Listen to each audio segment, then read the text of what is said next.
Je suis Valérie Sévenier, donc je suis chargée d'expérimentation au sein de l'exploitation agricole du lycée Louis Giraud à Carpentras.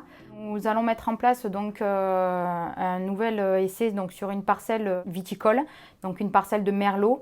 Donc cette parcelle a été choisie dans le cadre de l'expérimentation 4 pour 1000 de l'IRAE. L'objectif, c'est de mettre en place un enherbement qui va permettre de stocker plus de carbone dans le sol. Cet après-midi, nous aurons avec nous une classe de sciences et techniques de l'agronomie et du vivant en première, qui vont donc écouter l'ingénieur agronome commenter le profil de sol.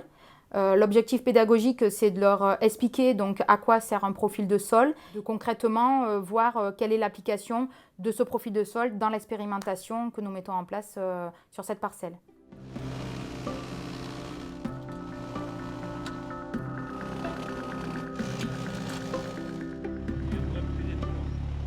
Moi, c'est le volet plutôt pédologie. Donc, je viens justement pour interpréter les profils de sol, pour essayer d'évaluer différents piliers de la fertilité d'un sol.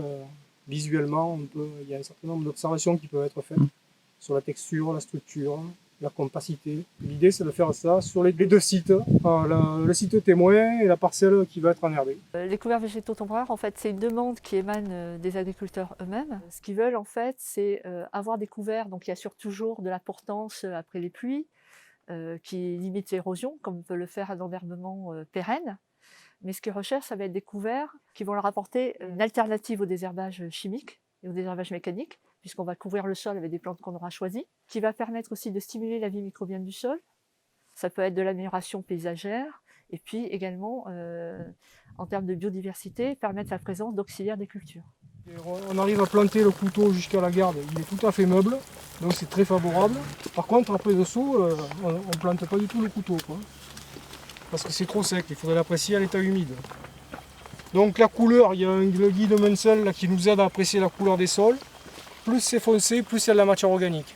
La structure est quand même compacte, elle n'est pas facile, donc l'effet de l'enherbement, ça va être aussi l'amélioration de la structure du sol. Favoriser la perméabilité notamment, favoriser la pénétration des racines, la circulation de l'eau dans le sol, donc tout ça, l'enherbement va être efficace. Et après, enrichir le sol en humus via la décomposition du système racinaire, donc c'est un peu le but de l'expé, de voir comment ça va se passer. Aujourd'hui, on est en train de considérer l'herbe plus comme un ennemi, mais comme un allié.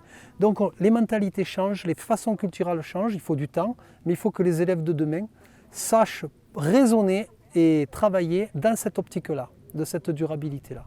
Un TP comme celui-ci, où on parle de profil de sol, tout comme un TP sur l'analyse du sol, c'est indispensable à la compréhension, au développement de la connaissance et surtout au raisonnement, à l'analyse, à la construction d'une argumentation pour demain parler du sol, faire changer les choses, pour rester dans cette perspective de développement durable, pour amener les élèves à réfléchir sur le sol aujourd'hui, le sol demain. Comment peut-on le préserver? Que faire? Et la première des choses à savoir pour préserver quelque chose, c'est de le connaître. Donc la connaissance commence par là.